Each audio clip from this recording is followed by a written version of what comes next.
कहते हैं दोस्तों, किसानों की दर्जा भगवान से कम नहीं है, क्योंकि भगवान और ईश्वर की सदैव उन पे कृपा बनी रहती है। लेकिन किसानों को समझने वाला कोई नहीं होता। कभी सरकार के कर्ज की मार से बहुत ऐसे किसान आत्महत्या कर लेते, तो कभी भयंकर बारिश के कारण उनकी फसल खराब हो जाती है, तो कभी भयंकर गर्मी के कारण उन्हें परेशानियों का सामना करना पड़ता है। क्योंकि एकमात्र किसान ही ऐसा है जहाँ जिनके वजह से हमारे टेबल तक हमें पर्याप्त भोजन प्राप्त होते हैं। लेकिन जब उनके जीवन में समस्या उत्पन्न होते हैं, न तो राज्य सरकार सुनने वाले होते हैं, न भारत सरकार सुनने वाले होते हैं, और सुनने वाला सिर्फ एक ही होता है, उनका जो ईश्वर, जो हमेशा ईश्वर का आराध्य करके अपने आत्मनिर्भर और अपने विश्वास के साथ अपने किसान का भार निभाते हैं और अपने संघर्ष के साथ, मेहनत के साथ अपनी खेती बाड़ी में करते हैं। लेकिन कभी कभी इनके जीवन जब पारिवारिक आर्थिक तौर पे जब दुखों का सामना करना पड़ता है तो टूट जाते हैं। क्योंकि जो इनके फसल, जो बचे खुचे फसल होते हैं, उन्हें न तो राज्य सरकार सही रेट दे पाते, न भारत सरकार उन्हें सही रेट दे पाते। बीच का जो दलाल होता है उनके हाथों में चला जाता है, उनका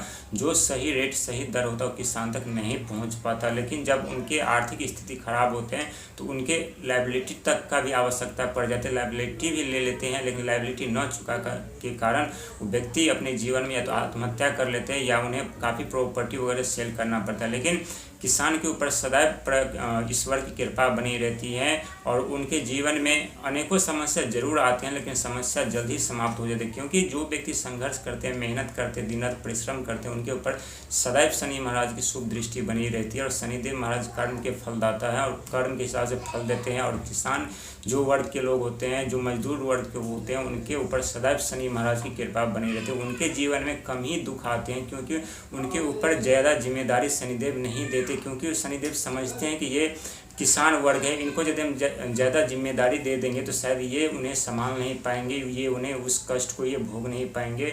क्योंकि किसान वर्ग अपनी खेती में व्यस्त रहते हैं, अपने पारिवारिक लाइफ में व्यस्त रहते हैं और अपने जीवन में सोचते रहते हैं कि कब हम अपने जीवन में आगे बढ़े, कब हमारे फसल अच्छे हों, कब हम अपने जीवन में तरक्की कर पाए। लेकिन बहुत जल्द आपको खुशखबरी मिलने वाली है, जहाँ 28 तारीख से लेकर के 5 जुलाई तक के बीच में आपको अनेकों खुशखबरी मिलेगी, जहां आपके हाथ में पैसों का भी आगमन हो सकता है। और इसके लिए आपको बैंक तक भी जाना पड़ सकता है, क्योंकि ये साल, ये छठा महीना है शुक्र का, जो शुक्र धन दौलत वैभव का प्रतीक माना जाता है। और इसी छठे महीने में आपको कुछ न कुछ खुशखबरी जरूर आपको मिलेगी, जिससे आपके जीवन में, आपके भविष्य में आने वाले महीना में आपको